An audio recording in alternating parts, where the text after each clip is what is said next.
नमस्कार। इलेक्ट्रोहोपैथी के practice of maids तीसरे एपिसोड में मैं डॉक्टर अनिल श्रीवास्तव एक बार फिर आपके बीच। नेटवर्क बहुत स्लो है, इसने इस नाते संभव है कि हमारा एक क्लास अधूरा रह जाए, तो मैं इसको कल सुबह पूरा करूँगा। दिन भर के उतार चढ़ाव के बाद मेरी अनिच्छाएं भी जागृत हुईं। आप सब ने फेसबुक व्हाट्सएप पे पढ़ा और देखा भी, सवाल जवाब चले और मेरे इस क्लास को में मुझे अपरोक्ष रूप में कई बातों का सामना भी करना पड़ा, लेकिन उन तमाम चीज़ों से निकल मैं एक बार फिर आपके बीच में अपने क्लास को जारी रखता हुआ आज हम चर्चा करते हैं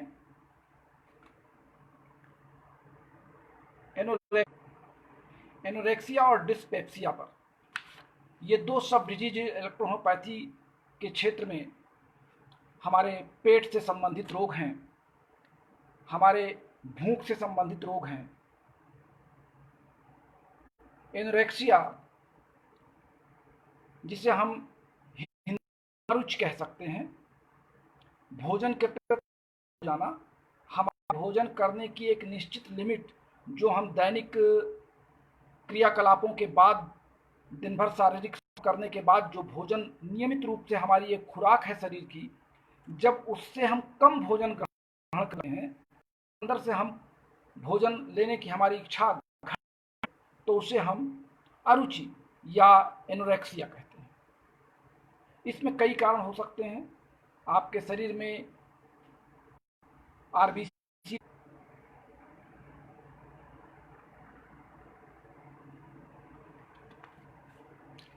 इसमें बार बार चूंकि नेट चला जा रहा है और मैं बहुत डिस्टर्ब हो जाता हूं, मेरा क्रम टूट जाता है।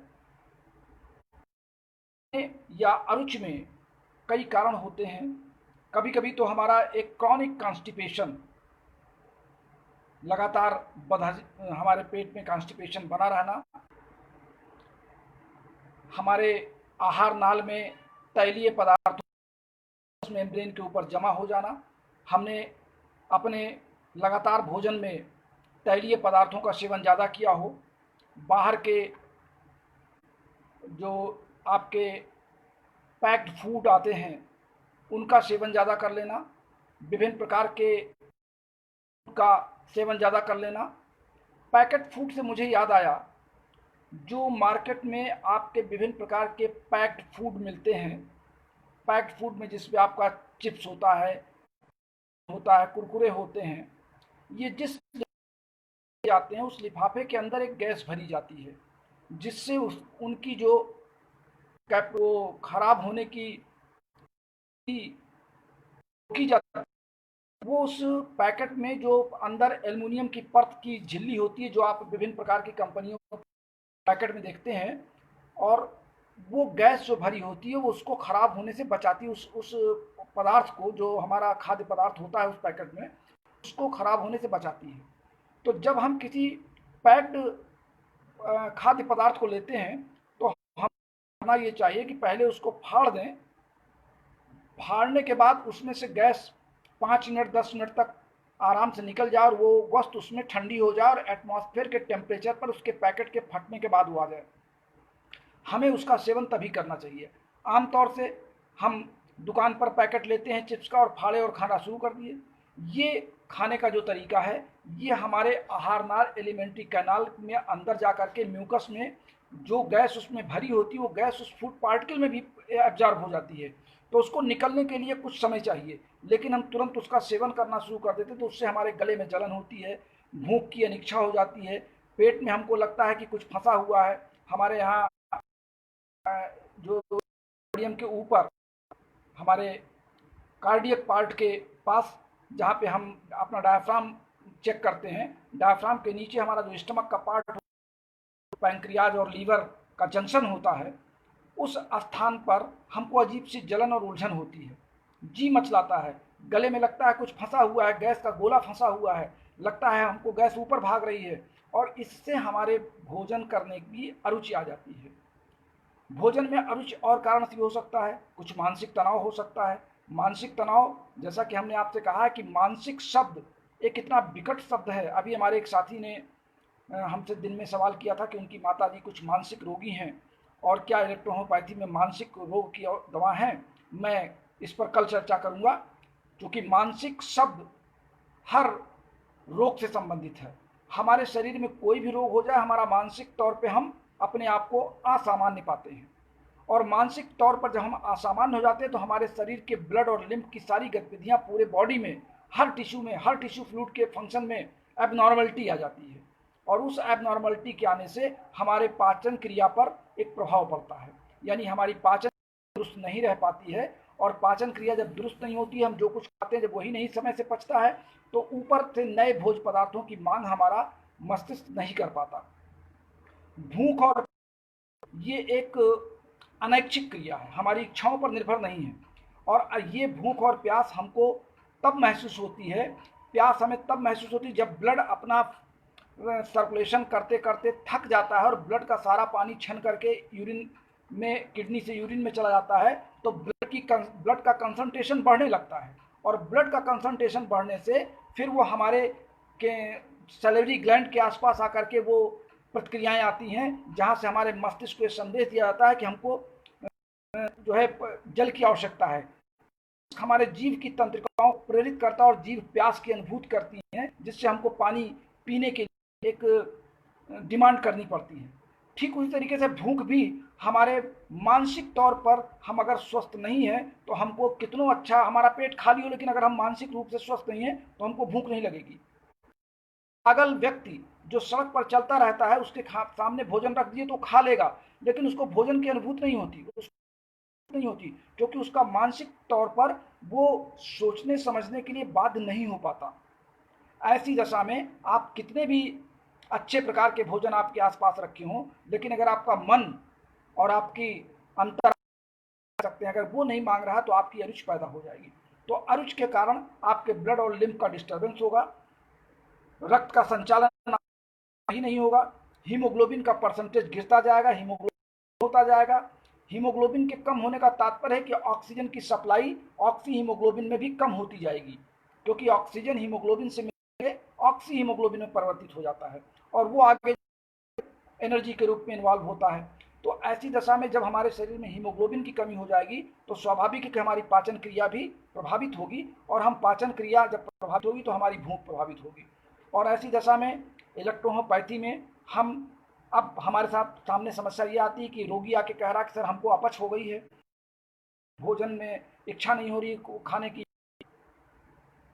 पेट उसका खाली है लेकिन भूख अंदर से लग नहीं रही है।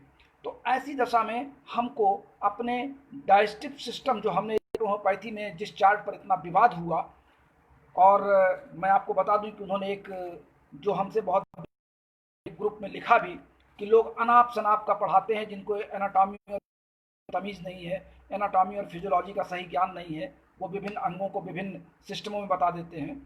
तो मुझे उनके बारे में अब कुछ नहीं कहना है, मुझे सिर्फ इतना कहना है कि होम्योपैथी का जो डायग्नोसिस चार्ट आपको दिया है, उसको हमने बॉडी को 3 सिस्टम में डिवाइड करके दिया है।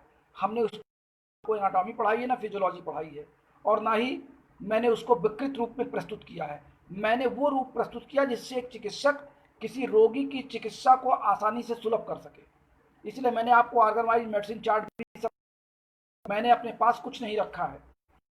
अब हम ये मान के चलते हैं कि जब हमारे पास कोई रोगी इस तरह की कंप्लेंट लाता है कि उसको भूख नहीं लग रही है, उसकी भूख से अरुचि हो गई है, तो हमें यहाँ पर ये विचार करना होगा कि इसका डाइजेस्टिव सिस्टम गड़बड़ चल रहा है या एक्सक्रीटरी सिस्टम गड़बड़ चल रहा है।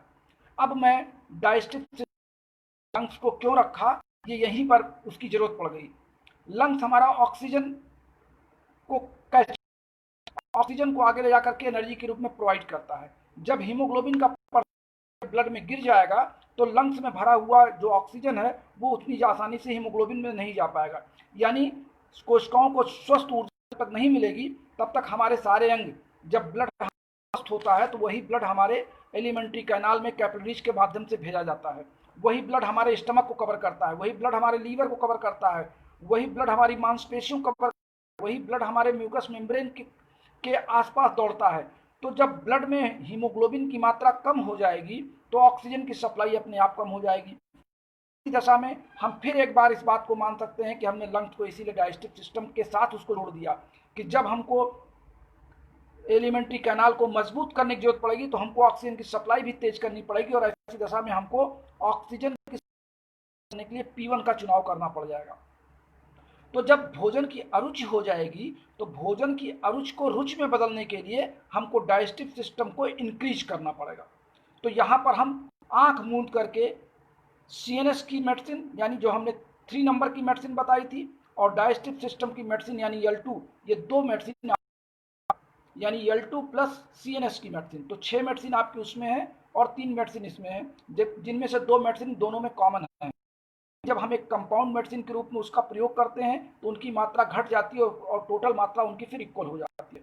जैसा कि मैंने आपको कल समझाया था, या जो लोग नहीं समझ पाए हों, कि जैसे CNS हमने 6 मेडिसिन मिलाया है, उसमें भी L1 A3 है, और L2 में हमने 3 मेडिसिन मिलाया है, उसमें भी L1 और 3 है। लेकिन जब हम CNS की एक कंपाउंड मेडिसिन बना देते हैं तो L1 और A3 का जो परसेंटेज होता है वो 6/1 पर आ जाता है, और वहाँ पे 3/1 पे आ जाता है। तो टोटल हमारा जो मेडिसिन की सप्लाई होती है L1 और A2 की, जो हमको बॉडी में पहुंचाना चाहिए, वो दोनों से मिला करके हमारा इक्वलिटी बराबर हो जाती है। हमने L1 और A2 को दोनों में से दोनों को अलग अलग मात्रा में, दोनों को अलग अलग परसेंटेज पे उसमें इन्वॉल्व किया है। तो CNS की मेडिसिन प्लस L2 की मेडिसिन, अब आपको चूंकि अपने भोजन में अरुचि हो रही है, अब अरुचि हो रही है तो हमारे इसका मतलब डाइजेस्टिव ऑर्गन की जो वर्क फंक्शन की कैपेसिटी है वो अपने स्टेबिलिटी लेवल से, या ये कह लें कि एक स्थिर लेवल से वो नीचे जा रहा है। तो स्वाभाविक है कि हमको फिर इस कार्य के लिए RE का प्रयोग करना पड़ेगा। हमने आपको बताया था कि RE और YE के प्रयोग में आपको पूरा दिमाग लगाना पड़ेगा, कहाँ पे वाई दें, क्योंकि RE का काम ही है वर्क कैपेसिटी को तेज करना, इंक्रीज करना। तो जब हमारे एलिमेंट्री कैनाल के सारे ऑर्गन्स और ब्लड की सप्लाई सब कुछ धीमी हो चुकी है, तो जब इनके कार्यों को हम तेज करना चाहेंगे तो हम RE का भी इस्तेमाल करेंगे। यानी जब हमारी भूख कम लगेगी, पाचन क्रिया हमारी दुरुस्त नहीं रहेगी, हमारा कॉन्स्टिपेशन बना रहेगा, तो कॉन्स्टिपेशन को दूर करने के लिए तो हम L3 भोजन के बाद दे सकते हैं। अगर ये लक्षण आता है कि रोगी का पेट साफ नहीं हो रहा है, कॉन्स्टिपेशन बना हुआ है और तब उसको भूख नहीं लग रही है, तो ऐसी दशा में हम L3 का प्रयोग करेंगे। लेकिन अगर वो ये कहता है कि हमारा स्टूल पास हो रहा है, पेट हमारा खाली है, फिर भी हमको भूख नहीं लग रही है, तो ऐसी दशा में हम L2 का प्रयोग करेंगे। L2 और L3 को देने में भी आपको दिमाग लगाना पड़ेगा, और दोनों में ही हमको RE का प्रयोग देना है। हमको अगर एक्सक्रीटरी सिस्टम को इंक्रीज करना है तो भी RE देना है, और डाइजेस्टिव सिस्टम को इंक्रीज देना है, और CNS हमको कंपल्सरी देना है। इस केस में ये भी हो सकता है कि उसको कॉन्स्टिपेशन भी बना हो और उसको भूख लग भी ना रही हो, और पेट उसको लगता हो कि खाली है लेकिन अंदर से खाना ना मांग रहा हो। तो ऐसी दशा में हमको फिर और L2 और L3 तीनों को मिला के देना पड़ेगा, प्लस उसके साथ RE। ये एक प्रयोग है।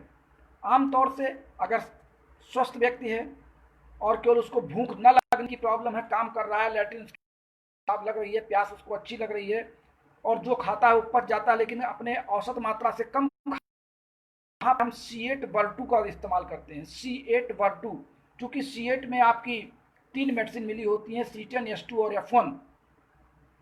तो C10 हमारा टिश्यू मेडिसिन है, और S2 एलिमेंट्री कैनाल की मेडिसिन है, विभिन्न प्रकार के ग्लैंड्स की, और F1 की सेंट्रल नर्वस सिस्टम की दवा है, जो F1 आप इसमें मिलाते हैं। तो C10, S2 और F1 जब हम इसको मिला लेते हैं तो ये C8 बन जाता है, और इसके साथ हम Bar2 दे देते हैं।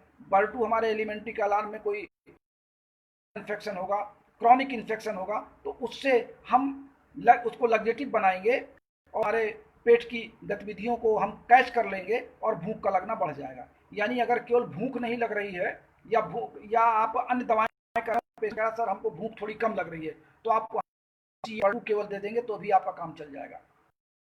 अगर गैस बहुत बन रही है, गैस ऊपर की ओर भाग रही है, गैस का निष्कासन नहीं हो रहा है, तो ऐसी दशा में आप क्योंकि गैस निवारक कंपाउंड है जिसका उपयोग सकते हैं C16 देते ही गैस पास होना शुरू हो जाएगी। तो मैं समझता हूं कि अरुच पर या भोजन के न लगने पर, भोजन में अरुच होने पर हमने आपको एक क्लास दिया है। आप इसे अनुभव कीजिए, इन दवाओं का उपयोग।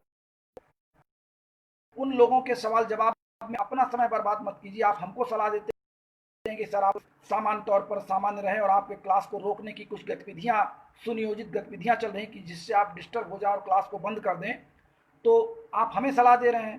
तो मैं आपको सलाह दे रहा हूं कि आप हमारे फेसबुक या व्हाट्सएप पे जो टिप्पणियां आ रही हैं, आप उससे कतई चिंता हो। वो मेरा विषय है, मैं उस पर बिल्कुल निगाह बनाए हूँ और हमारे सीनियर साथी भी हमारे साथ लग गए हैं, हमारे तमाम शुभचिंतक उस पर साथ लग गए हैं। तो मुझे बहुत ज़्यादा चिंता करने की आवश्यकता नहीं है। मैं अपना काम कर रहा हूँ, मेरा क्लास लगातार जारी है और जारी रहेगा। और निश्चित रूप से मैं आपके इलेक्ट्रोहोम्योपैथी के इस मूवमेंट में आपके हर कदम पर साथ हूँ। कल सुबह मैं आपसे फिर मिलूंगा।